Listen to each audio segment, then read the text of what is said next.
Kannada reality show Bigg ಬಾಸ್ಗೆ ಬೀಗ 15 ದಿನದ ಕಾಲಾವಕಾಶ ಕೇಳಿ ಡಿಸಿಗೆ ಮನವಿ. ನಮ್ಮಿಂದ ತಪ್ಪಾಗಿದೆ, ಸರಿಪಡಿಸಿಕೊಳ್ಳಲಿಕ್ಕೆ ಅವಕಾಶವನ್ನ ನೀಡಿ.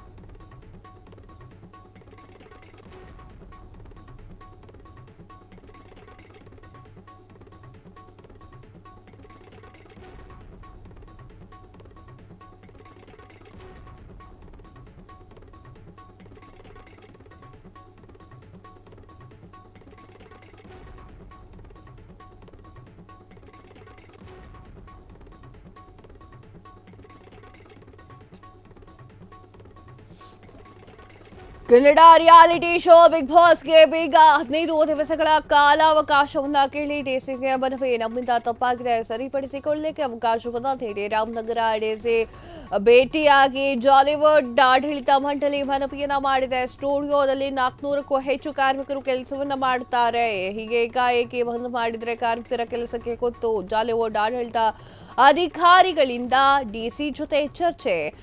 ಮಾತುಕತೆ ಫಲಪ್ರದಾಯವಾದರೆ ಹಿಂದೆ ಬಿಗ್ ಬಾಸ್ ಓಪನ್ ಆಗುವಂತಹ ಸಾಧ್ಯತೆ. ವೀಕ್ಷಕರೇ, ಬಿಗ್ ಬಾಸ್ ಹೌಸ್ ಏನಿದೆ ಅದನ್ನ ಬಂದ್ ಮಾಡಲಾಗಿತ್ತು. ಇದಕ್ಕೆ ಸಂಬಂಧಪಟ್ಟಂತೆ ಕೋರ್ಟ್ಗೂ ಕೂಡ ಹೋಗಿದ್ರು. ಈಗ ಬಿಗ್ ಬಾಸ್ ಶೋ ಏನಾದರೂ ಕ್ಲೋಸ್ ಮಾಡುವಂತಹ ಸಂದರ್ಭ ಬಂತು ಅಂದರೆ ಸಾಕಷ್ಟು ಜನರ ಕೆಲಸ ಹೋಗುತ್ತೆ. 400ಕ್ಕೂ ಹೆಚ್ಚು ಜನರು ಇದೇ ಒಂದು ಸಂಬಳವನ್ನ ನಂಬಿಕೊಂಡು ಕೆಲಸ ಮಾಡ್ತಾ ಇದ್ದಾರೆ. ಆ ರೀತಿಯಾಗಿ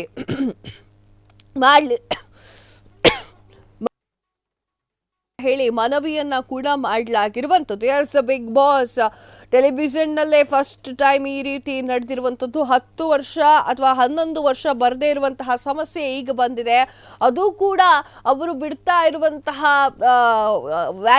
ತ್ಯಾಜ್ಯಗಳಿರ್ತಾವಲ್ಲ, ಅದು ಸಿಕ್ಕಾಪಟ್ಟೆ ಗಲೀಜಾಗಿದೆ ಅಂತ ಹೇಳಿ ವರದಿ ಮಾಡಲಾಗಿರುವಂಥದ್ದು. ಹಾಗೆ ಸಾಕಷ್ಟು ಮರಗಳನ್ನು ಕಟ್ ಮಾಡಲಾಗಿದೆ ಅಂತ ಹೇಳು ಕೂಡ ಅವರ ಮೇಲೆ ಕೇಸನ್ನು ಹಾಕಲಾಗಿರುವಂಥದ್ದು. ಕನ್ನಡ ರಿಯಾಲಿಟಿ ಶೋ ಬಿಗ್ ಬಾಸ್ಗೆ ಈಗ ಬೀಗವನ್ನ ಜಡಿದಿದ್ದು ಗೊತ್ತೇ ಇದೆ. 15 ದಿನಗಳ ಕಾಲಾವಕಾಶವನ್ನ ಕೇಳಿ ಡಿಸಿಗೆ ಮನವಿಯನ್ನ ಕೂಡ ಸಲ್ಲಿಕೆ ಮಾಡಲಾಗಿದ್ದು, ನಮ್ಮಿಂದ ತಪ್ಪಾಗಿದೆ, ದಯವಿಟ್ಟು ಸರಿ ಮಾಡಿಕೊಳ್ಳಲಿಕ್ಕೆ ಅವಕಾಶವನ್ನ ಮಾಡಿಕೊಡ್ಬೇಕು ನೀವು ಅಂತ ಹೇಳಿ ಬೇಡ್ಕೊಳ್ತಿದ್ದಾರೆ.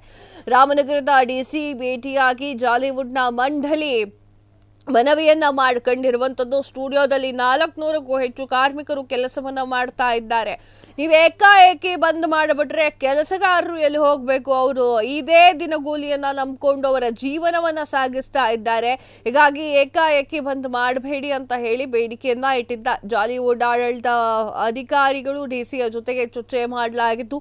ಮಾತುಕತೆ ಫಲಪ್ರದಾಯವಾದ್ರೆ, ಮಾತುಕತೆ ಎಲ್ಲ ಓಕೆ ಅಂತ ಆಯ್ತು ಅಂತಂದ್ರೆ ಬಿಗ್ ಬಾಸ್ ಅಂದ್ರೆ ಒಂದು ದಿನವೂ ಕೂಡ ಸ್ಟಾಪ್ ಆಗೋದಿಲ್ಲ, ಮತ್ತೆ ಓಪನ್ ಆಗುತ್ತೆ. ಡೌಟ್ ಇದೆ, ನೋಡ್ಬೇಕು. ಕ್ಷಣ ಕ್ಷಣದ ಸುದ್ದಿಗಳಿಗಾಗಿ ಫ್ರೀಡಂ ಟಿವಿ ಸಬ್ಸ್ಕ್ರೈಬ್ ಮಾಡಿ, ಲೈಕ್ ಮಾಡಿ ಹಾಗೂ ಫಾಲೋ ಮಾಡಿ. ಹೊಸ ಸುದ್ದಿಗಳ ನೋಟಿಫಿಕೇಶನ್ಗಾಗಿ ಬೆಲ್ ಐಕಾನ್ ಮೇಲೆ ಕ್ಲಿಕ್ ಮಾಡಿ.